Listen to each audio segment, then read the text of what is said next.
Shalom, shalom aí a todos, boa noite, que o Eterno possa seguir abençoando a sua casa, seu ministério, sua empresa, sua família, e que você nessa noite possa obter uma resposta da parte do Eterno, né?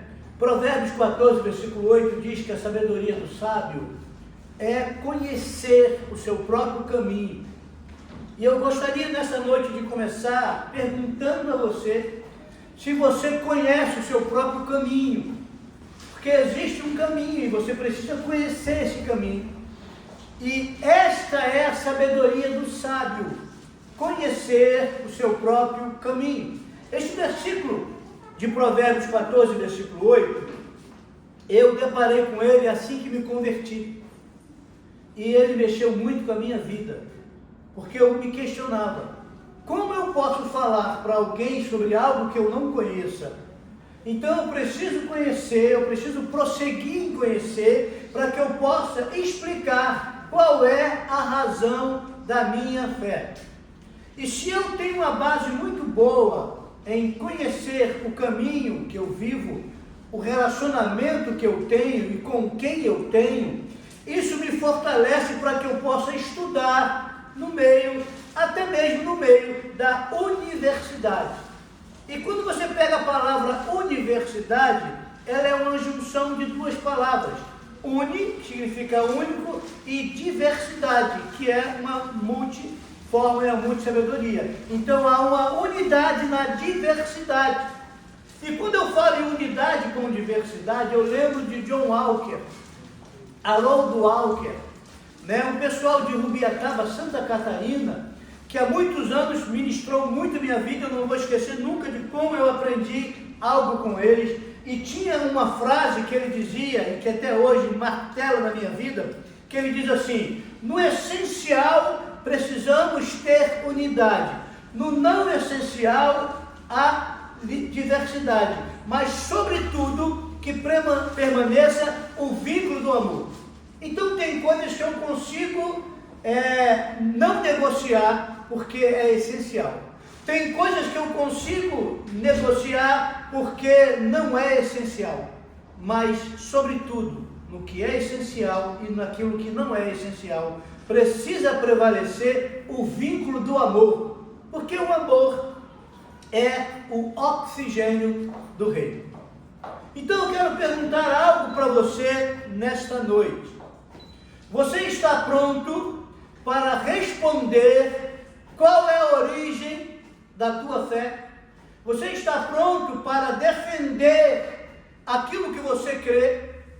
Você está pronto para fazer isso até mesmo sem estar com este livro, que é a palavra de Deus nas mãos? O quanto desse livro está sendo inserido na tua vida, que você, sem que esteja com ele, consegue falar a respeito daquilo que você crê, onde quer que você esteja. Porque é importante você fazer esta defesa apologética da sua fé. Mas como se dá isso? Como eu posso fazer isso? Olha só, o apóstolo Pedro, no capítulo de número 3, no versículo de número 15 e 16, diz assim: senão, santificai a Cristo como Senhor em vossos corações. Aonde que é os corações? Na minha mente, na sua mente. E estais sempre preparado. Opa, eu tenho que estar sempre preparado. Para quê? Para apresentar defesa diante de todo que vos demande a razão acerca da esperança que há em vós. Então eu tenho que estar sempre preparado para apresentar a defesa daquilo que eu creio, e eu tenho que estar com a mente santificada, purificada, separada em Cristo Jesus, ou Yeshua HaMashiach, para que eu possa apresentar, quando em todo tempo eu tenho que estar pronto, apto para apresentar a defesa daquilo que eu creio. Você está comigo aí? A sua escritura diz assim: Tem uma tradução diferente da minha? Ó, 1 Pedro capítulo 3, versículo de número 15. Alguém pode ler para mim, me ajudando? Porém, santificai ao Senhor Deus em vossos corações, e estáis sempre preparados para responder cada homem que vos pedir a razão da esperança que é em vós, com mansidão e temor. Então, cada homem, se um professor da universidade pedir a mim que eu possa falar a respeito da esperança que é em mim, como eu respondo a ele com base, com argumento, naquilo que eu creio? Ou será que ele vai desmontar toda a estrutura da minha fé em cima do conhecimento que ele tem? Você entende? Porque eu vou para a universidade e vou pegar uma unidade com diversidade de conhecimento, que muitas das vezes está sendo preparado para ver a forma como eu penso e como eu sou desmontado através de um logos, através de uma ideologia, através de um conhecimento, através de um sofisma, através de uma filosofia, através de uma ideologia, através de um conhecimento que pode desmontar, se eu não tiver convicção daquilo que eu creio e como eu creio e o que eu creio. Estão aí comigo? Amém. Então eu preciso entender uma coisa. Olha só, Romanos capítulo 11, versículo 36, e isso ardeu meu coração enquanto eu estive aqui cedo para fazer outras atividades aqui e preparar o ambiente. Eu preciso entender qual é a origem de tudo. Você, querido, ainda que não saiba, você veio dele, por meio dele, e o teu destino é voltar para ele. Olha, porque dele, por ele e para ele são todas as coisas. Porque dele, por ele e para ele são todas as coisas. Como é que é a canção? Porque dele, por ele, para ele são todas as coisas.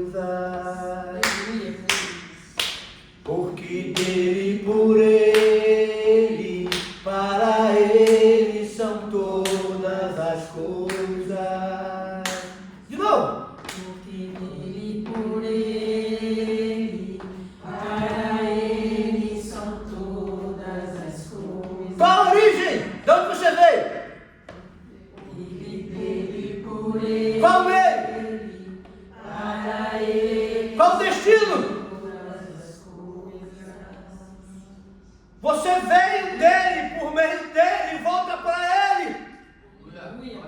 Porque dele, por ele, para ele, são todas as coisas. Ninguém pode mudar isso. Ele é a origem de tudo, ele é o meio de tudo, ele é o final de tudo, ele é o Aleph e o Tav, ele é o princípio, ele é o fim. Nós viemos dele, por meio dele, precisamos nos preparar para voltarmos para ele. Enquanto o homem não entender de onde veio, e tem algumas perguntas muito simples. Primeira pergunta, qual a origem de tudo? Segunda pergunta, qual a identidade que eu tenho? Qual o meu propósito? É a terceira. Qual a moralidade? É a quarta. E qual o meu destino? É a quinta. Agora olha só, quando eu entendo a origem, eu entendo da onde eu vim. Qual a minha origem? A origem da onde eu vim. E quando eu entendo qual a minha identidade, quem eu sou. Qual o propósito do eterno na minha vida? Por que estamos aqui? Qual é a forma que eu devo viver? Através de um padrão de moralidade que está num Deus que é santo, puro e moral. E qual o porquê eu tenho que viver assim? Porque Ele tem um destino para a minha vida, um destino eterno, para que eu possa de novo voltar para Ele e viver com Ele na eternidade. O que isso significa? Que a forma como eu vivo compromete o meu destino. Quando compromete o meu destino? Eu não sei o que eu vim dele, eu não sei quem eu sou, e eu não sei qual é o propósito, e eu vivo uma vida sem propósito, porque eu não tenho destino, eu sou um sem rumo. Você entende? Então existe toda uma estrutura preparada para tirar o propósito da onde eu vim, quem eu sou, qual é o meu propósito, como a forma que eu tenho que viver, modelada pela escritura dele, pelo manual dele, para que eu possa voltar para ele.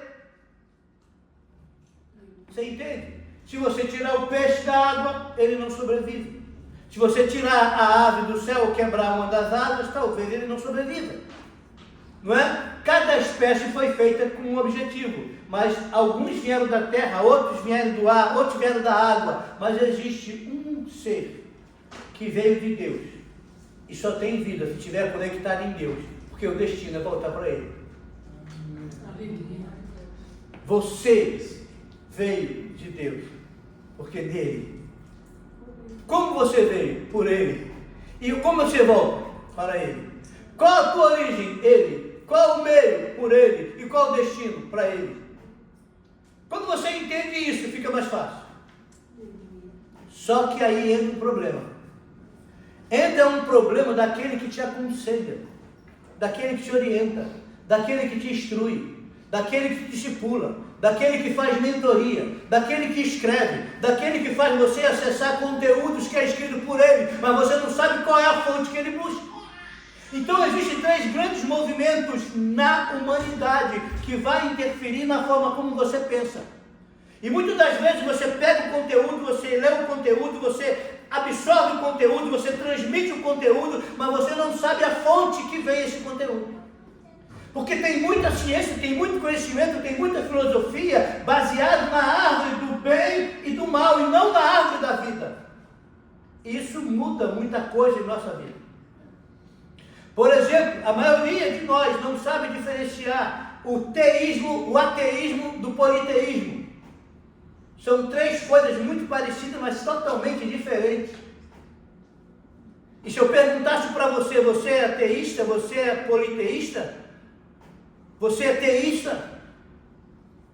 Porque se um professor de universidade perguntar isso para você, como eu falo para ele, como eu defendo a minha fé? Então eu coloquei aqui, teísta, escute isso. Deus fez tudo. Eu creio no único Deus que fez tudo. Você crê assim? Você é um teísta. Mas existem algumas pessoas que creem que Deus é panteísta. Deus não fez tudo, Deus é tudo. Mas tem outras pessoas que é ateísta, não crê que Deus existe. Vou melhorar.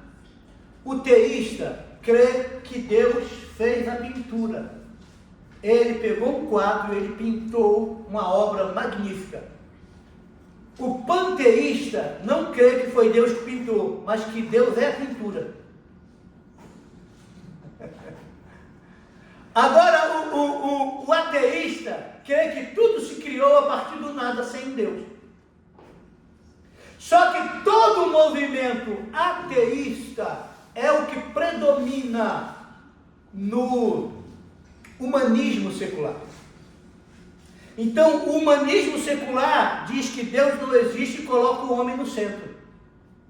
Quando o homem é o centro e sem Deus, sem palavra, sem entender a origem, sem saber a identidade, sem saber o propósito, se eu não creio que Deus existe, se eu não creio que Deus me deu uma identidade, se eu não creio que Deus me deu um propósito, eu vivo de qualquer forma. E eu não tenho nem o porquê manter um padrão moral, porque a vida é para ser vivida agora, o importante é ser feliz. Não importa com que, nem como. E aí automaticamente vem a idolatria ou a filosofia do hedonismo, que me faz um idólatra pelo prazer. Porque desde que eu tenha gozo, prazer, eu vou viver esse tipo de vida, porque a vida é agora. O momento é agora. Eu não estou preocupado com a vida eterna, eu não estou preocupado de onde eu vim, eu não estou preocupado com quem eu sou, eu não estou preocupado se existe um propósito, eu não estou preocupado se eu vou voltar para lá. E se eu terminar a minha vida assim? Pode ser que eu tenha uma grande decepção, que ao chegar num determinado local, eu posso ouvir a parte que lhe cabe, é lago de fogo e enxofre. a saber, a segunda morte, porque você não tem parte desse ministério, porque você viveu uma vida ignorando a minha presença, ignorando o meu propósito, ignorando quem eu sou, como se eu não existisse. E muitas das vezes você está pensando assim, está agindo assim, não percebe, por conta daquilo que você está acessando. Porque você pode estar acessando um conteúdo e recebendo informação, recebendo discipulado, recebendo instrução de alguém que é um ateísta, de alguém que está cheio de conceito de humanismo secular, onde esse alguém te coloca no centro, que já tirou Deus há muito tempo da história. Ou alguém que diz, não, cara, eu preciso entender que a natureza é Deus. Olha, o vento é Deus, a lua é Deus, o mar é Deus, sabe? As flores são Deus, tudo a vida, Deus é tudo em todos. Querido, Deus é muito além de tudo aquilo que Ele criou. E você precisa entender que Deus criou tudo com um propósito, inclusive você. Você consegue entender a gravidade disso? Porque se você entende isso, querido, você vai começar a olhar aonde essa pessoa está colocando quem é Deus. E como eu posso responder para essa pessoa qual a origem da minha fé. Eu estava observando, estava conversando com um apóstolo, e ele falou de forma muito carinhosa que ele transicionou para o apostolado, mas a igreja dele não foi transicionada. E eu fiquei pensando sobre isso, e eu lido direto com pessoas que são líderes, né, de muitos ministérios, e como é grave que as pessoas não entendem o que é uma igreja apostólica. E eu quero te perguntar, se você fosse defender, olha, eu faço parte de uma igreja apostólica, eu quero que você reflita aí. O que é uma igreja apostólica?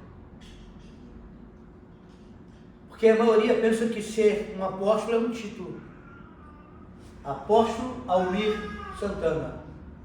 O título vem na frente do nome. A Escritura diz que é primeiro o nome, depois o ofício. É uma ocupação. Não é um título. E aí, ele diz, mas de onde veio isso? Bom, Efésios 4 diz que ele deu uns para apóstolos, outros para profetas, outros para evangelistas, outros para pastores e outros para mestres. Isso vem de Yeshua HaMashiach, que levanta o ministério de 5 homens dons. Aquele que desceu é o mesmo que subiu, e quando ele subiu, ele semeou homens dons, e ele começa a trabalhar com ofício. Ah, e o senhor tem algum título? Sim, eu tenho um título, eu sou um presbítero, mas eu tenho um ofício de apóstolo.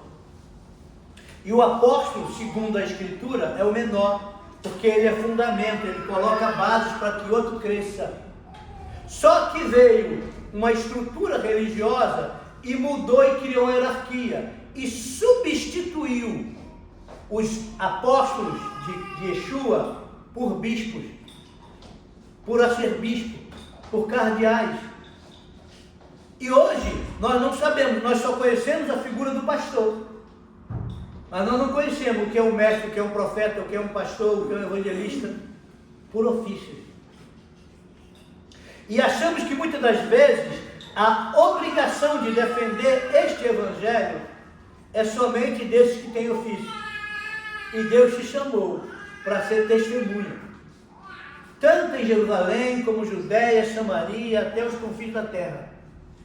Ser testemunha é ser mártir, é você defender aquilo que você crê. Você vai ver Apocalipse, que aqueles que têm o nome escrito no livro da vida, que não receberam a marca e deram testemunho, eles se mantiveram firmes. Mas como você vai se manter firme? Se você não medita no livro da lei de dia e de noite, não tem cuidado de fazer tudo quanto nele está escrito. Olha o Salmo 1. Bem-aventurado o homem bem-aventurado o homem que teme ao Senhor, e no livro da lei medita de dia e de noite, porque ele não será como uma árvore plantada ele será como uma árvore plantada junto de ribeiros de águas que no devido tempo dará o seu fruto. Porém o ímpio não é assim, e o ímpio é anômanos, aquele que é sem lei, aquele que é sem princípio. É o mesmo que é aquele que é iníquo no hebraico, ou iniquidade. Agora eu pergunto para você, se alguém que é desprovido de princípio, se alguém que é desprovido de lei, ele se torna um coach, ele se torna um mentor, ele se torna um escritor, ele se torna um professor, e ele começa agora a escrever literaturas, ele começa agora a te discipular, a te ensinar, e você diz, poxa, que bom esse conteúdo, porque esse conteúdo me dá um boom para que eu possa alavancar os meus negócios. Ele quer me fazer o que é uma vida de network, ele quer me botar em contato, ele quer me fazer crescer, ele quer me fazer ganhar muito dinheiro. E aí eu vou sendo discipulado por ele. E outros que têm essa mentalidade, que está sendo influenciado, começa a te orientar, começa a te aconselhar. E eu pergunto, qual é a base daqueles que estão te aconselhando ou te orientando? Você consegue perceber?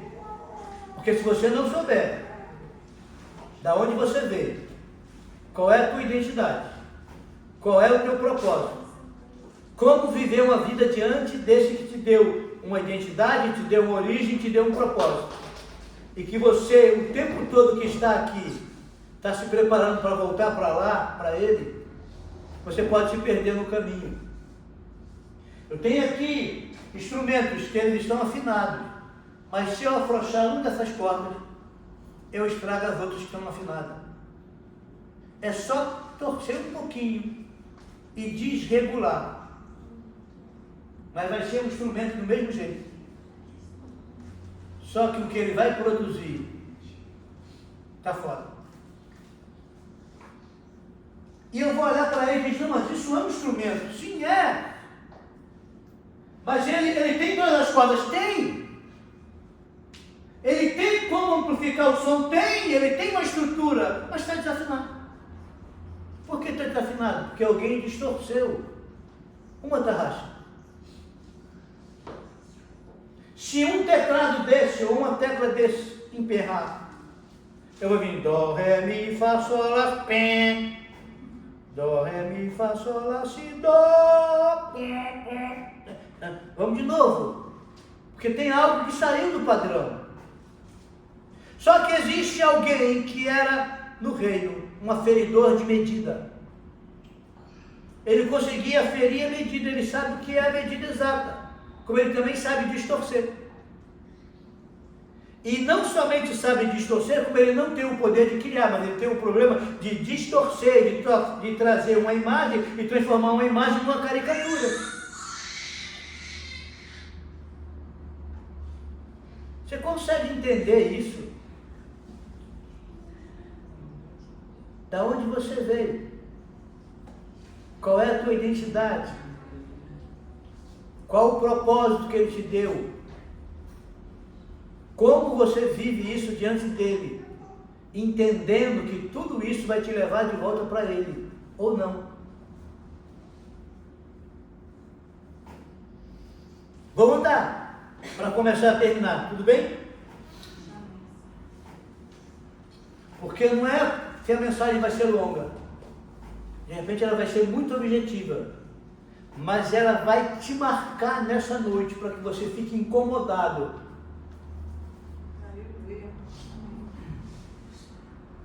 Querido, um dia nós responderemos por tudo aquilo que nós temos ouvido e temos feito. Essa semana tivemos aí testes que muitos poderiam não estar aqui. Na minha casa mesmo caiu uma telha, se cai na minha cabeça, um abraço para o gaiteiro. Eu teria partido, iria pedir para escrever lá, fui para a casa do pai. Porque eu entendo que aqui eu sou peregrino. Poderia ter pego no animal. Eu vi situações, e botei aí, até pedindo ajuda, de pessoas que tiveram o telhado todo perdido. Isso fez um estado de comoção, as pessoas estão ajudando.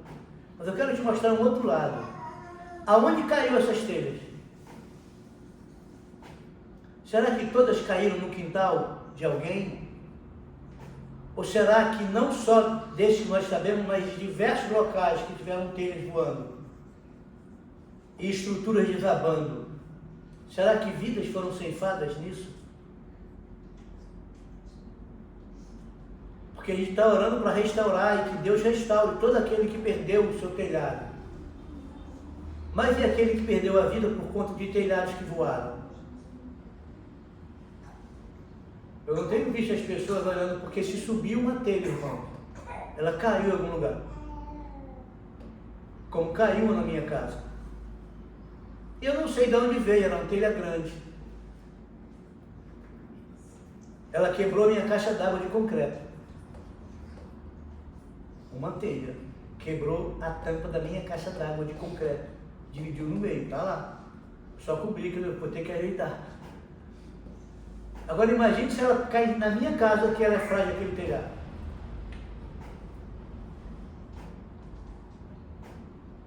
Hoje nós temos comunicação, mas nós vivemos um pouquinho que é viver sem comunicação. A gente sabe que faz parte de um grande teste. Até alguns anos atrás, que você falava a respeito de alguma coisa, você era maluco. Aí agora vem à tona falando que, olha, foi provado. Mas o que isso vai mudar? Alguém falou hoje para mim assim, poxa, eu queria te mostrar, olha só, você tinha razão. E eu falei, tudo que eu queria era não ter. Você sabe por quê? Porque tem pessoas infartando, tem pessoas tendo câncer turbo.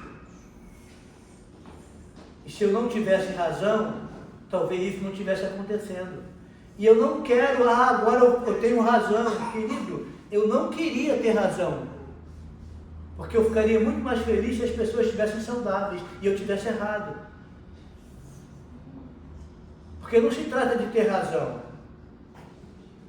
Se trata de estar lidando com seres humanos. Aí tem alguns dizendo, está vendo? Nós falamos. E aí? E agora eu vou bater no peito porque eu falei, porque eu avisei. Querido, as vidas estão sendo destruídas, são vidas. Vamos andar. Abra comigo, por gentileza.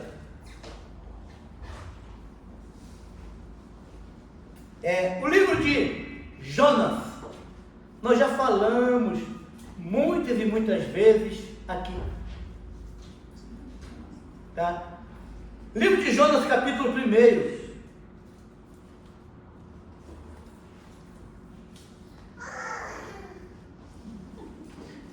Versículo 8. Posso ler? Diz assim, ó. Então lhe disseram, declara-nos agora, por que nos sobreveio esta calamidade? Com o que te ocupas? De onde vens? Qual é o teu país? De que povo procedes? Você está vendo que são essas mesmas perguntas que estão aqui? Da onde eu venho? Qual é o meu país? Qual a minha ocupação? O que eu estou fazendo? Para onde eu tenho que voltar?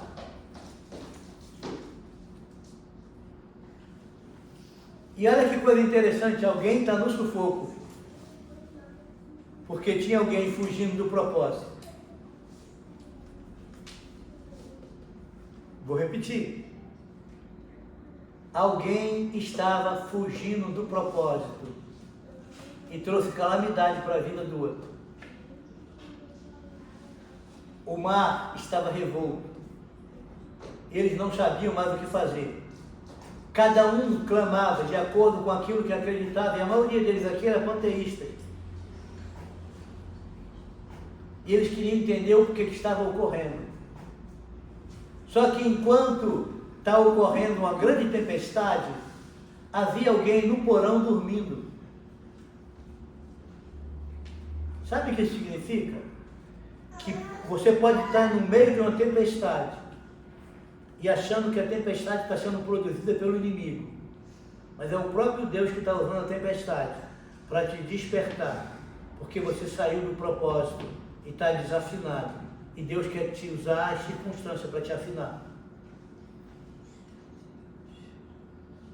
Olha só isso aqui. A palavra de Yahvé chegou a Jonas, bem Amitai, dizendo, estou no versículo 1, levanta-te e vai a Nínive, a grande metrópole, e proclama nela que sua maldade tem chegado até mim. Mas Jonas se levantou para fugir da presença de Yahvé para Tarsis, e descendo até Jope, encontrou uma nau que partia para Tarsis, pagou o preço, embarcou para navegar com eles a Tarsis, longe da presença de Yahvé. Você percebe? Ele sabia quem ele era, ele tinha uma identidade, ele sabia o propósito, mas ele queria fugir do propósito. E ele sai da presença, e ele vai para a contramão do destino. E ele compra uma passagem, e ele embarca numa situação. Ele está embarcado, ele está protegido, só que ele está na contramão.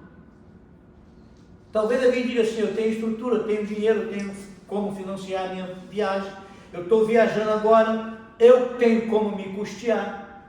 Mas o problema não é se você tem, o problema é aquilo que você está construindo fora da presença, fora do propósito. Porque tudo tem que ser por Ele, por meio dEle e para Ele. Se você constrói sem ser por Ele, sem ser por meio dEle e sem ser para Ele, não tem objetivo de você ter nada, de construir nada, porque é tudo para Ele. Você consegue entender?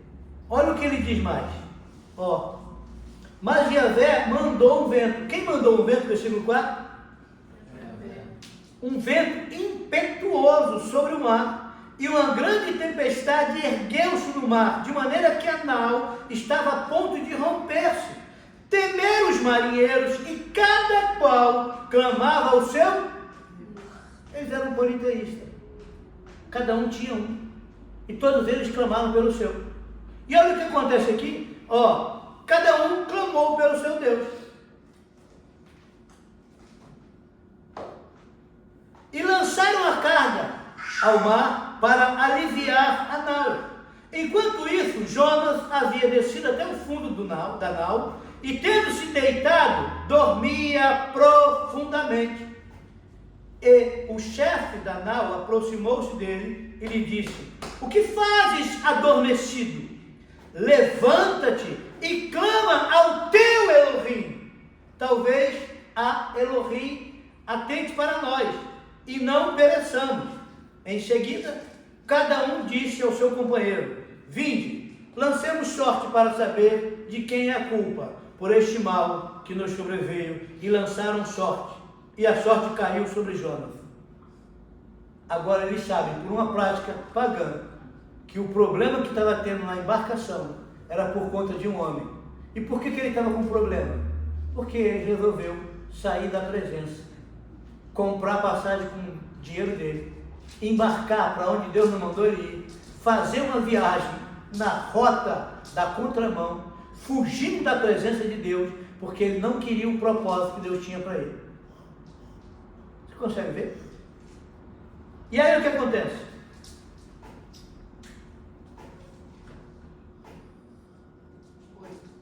Então lhe disseram: declara-nos agora, por que nos sobreveio esta calamidade? Com que te ocupas? Qual é o teu propósito? De onde você vem? Qual a tua origem? Qual é o teu país? De que povo procede? E ele respondeu: sou hebreu e temo a Yahvé Elohim dos céus, que fez o mar e a terra. Aqueles homens então tiveram um grande temor e perguntaram-lhe: por que fizeste isto? Porque os homens se inteiravam de que estavam fugindo da presença de Yahvé, pois ele o havia declarado. e lhe perguntaram: que faremos contigo para que o mar se acalme? Porque o mar se tornava cada vez mais tempestuoso. E ele respondeu-lhes: suspendei-me e lançai-me ao mar, e o mar se vos acalmará, pois eu sei que por minha causa vos sobreveio esta grande tempestade. Querido, suspender e jogar ao mar é você devolver uma oferta para o mar, para acalmar o mar. Diz que vem aqui, olha o versículo último aí, aqui, 14. Então clamaram a Yahvé e disseram: ó Yahvé, te rogamos, não faça perecer pela vida deste homem, nem nos impute sangue inocente, porque tu, ó Yahvé, tens feito de modo que te agrada. E suspendendo a Jonas, o lançaram ao mar, e o mar acalmou sua fúria. E aqueles homens temeram a Yahvé com grande temor, e ofereceram sacrifícios a Yahvé e fizeram votos. Ele diz: se nossas divindades não resolveram, e ele é um não politeísta, ele é um monoteísta, ele é um teísta, ele crê em um só Deus, mas se ele não quer saber dele, nós queremos. Vamos fazer voto também para ele, e vamos levantar sacrifício para ele, porque nós entendemos que há um que é diferente de todos. Você entende, irmão? Aí esse homem vai para o mar. Olha, versículo 17. E preparou Yahvé um grande monstro marinho, Dagatol, que é um peixe, que tragasse Jonas. E este esteve, Jonas, no ventre do peixe, 3 dias e 3 noites. Só que agora ele tem angústia. Quando algo está te engolindo, gera uma angústia. Mas até quando você está no meio da angústia, você tem que orar a palavra. E ele ora a palavra, Então orou Jonas a Yahvé, seu Elohim, desde o ventre do monstro marinho, e disse: em minha angústia invoquei a Yahvé, e ele me respondeu do ventre do Sheol. Olha, o ventre do bicho era o inferno. Pedi socorro, e tu ouviste a minha voz, lançaste-me nas profundezas do coração do mar, e rodeou-me a corrente. Todas as tuas ondas e as tuas vagas passaram sobre mim. Disse-me: excluído sou da tua presença. Como poderei voltar a contemplar tua santa casa? As águas me envolveram até a alma, rodeou-me o abismo aquoso, as águas se enredaram na minha cabeça. Desci aos fundamentos dos montes, a terra lançou-se seus ferrolhos para sempre atrás de mim. Porém tu, ó Yahvé, Elohim meu, tiraste minha vida da cova, quando a minha alma desfalecia em mim. Lembrei-me de Yahvé, e a minha oração chegou até a ti na tua santa casa. Os que seguem a vaidade dos seus ídolos se afastam da sua misericórdia, mas eu te oferecerei sacrifícios de louvor e cumprirei o que prometi. A salvação é de Yahvé. Sabe o que ele está falando? Ele tinha ídolos. Por isso que ele abandonou Yahvé. Porque tinha coisas que para ele era mais importante do que o propósito do Eterno. O que é mais importante do que o Eterno na tua vida? Qual é o teu ídolo que te tira do propósito, que muda a tua identidade e que distorce o teu destino? O que é o ídolo na tua vida? Porque você precisa se alinhar, entendendo qual é a tua origem, qual é a tua identidade, qual é o teu propósito, como você vive diante disso, porque você vai voltar para o teu destino, que é a vida eterna. A vida não termina aqui. Só que os conceitos mundanos, ele adentrou nos arraiais gospel, sabe? Nas igrejas evangélicas, protestantes, nas católicas. E as pessoas têm sido destruídas,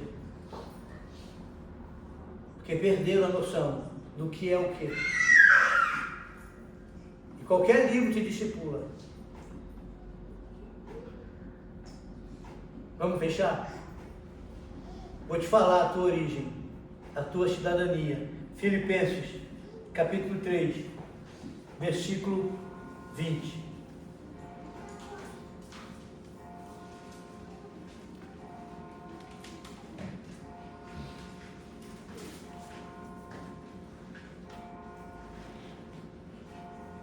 Diz assim: porque a nossa cidadania está nos céus, de onde aguardamos ardentemente ao Salvador, ao Senhor Yeshua HaMashiach, ou Jesus Cristo.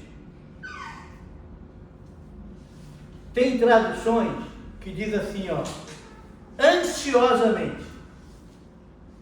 Eu acho que essa é a única ansiedade que você tem que ter. A ansiedade de aguardar a cidadania 100% celestial. Tem traduções que dizem assim, você pode me ler a sua? Ó, o mais, nós somos cidadãos dos céus e estamos esperando ansiosamente o nosso Salvador, o Senhor Jesus Cristo, ou Yeshua HaMashiach. Como é que diz a tradução? Hã? Nossa cidadania, porém, está nos céus. Se a tua cidadania está onde? Da onde você veio? Qual é a tua origem? Qual é a tua identidade? Qual é o teu propósito? Como se vive a moralidade aqui? Como se vive essa vida prática aqui? Porque você vai voltar para onde? Não é que você vai morar lá, é que a nova Jerusalém vai descer aqui, mas ela desce com um padrão celestial, porque o próprio Deus virá morar aqui. Você percebe isso? Mas não significa que eu não tenha a cidadania de lá. Uma coisa é o Almir que nasceu aqui, outra coisa é o nome que eu tenho lá. A Escritura diz que quando você nasce de novo, você ganha um nome. E que o nome é escrito numa pedrinha branca. Mas eu nem atento que eu nasci de novo e que eu tenho uma nova cidadania. Como é que eu vou saber o nome? Como é que eu vou saber o propósito?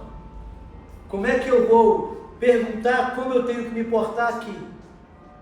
Porque eu estou me preparando para voltar da onde eu saí. Porque dele, por ele, para ele são todas as coisas. Se você veio dele, por meio dele, você tem que se preparar para voltar para ele. Você entende? Mas parece que isso não é realidade na vida de muita gente. Por quê? Porque quando nós somos influenciados pelo sistema pagão ou de pagum, que é o paganismo. Pagum é aquele que pensa da terra, que vem da terra e que só quer as coisas da terra. Aí o pagum me faz eu pensar: o que eu tenho que comer, o que eu tenho que beber, o que eu tenho que vestir, como eu posso concentrar bens aqui, como eu posso adquirir riquezas para ficar aqui. E eu falava para alguém, escute isso que eu termino aqui.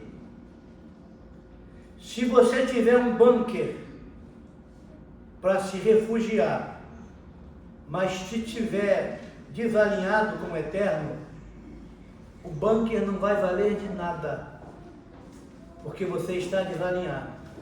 Se você estiver alinhado com o eterno, você pode estar debaixo de uma cabana, um rupá, aqueles 2 galinhos, que nem com o faraó furioso ele consegue te atingir.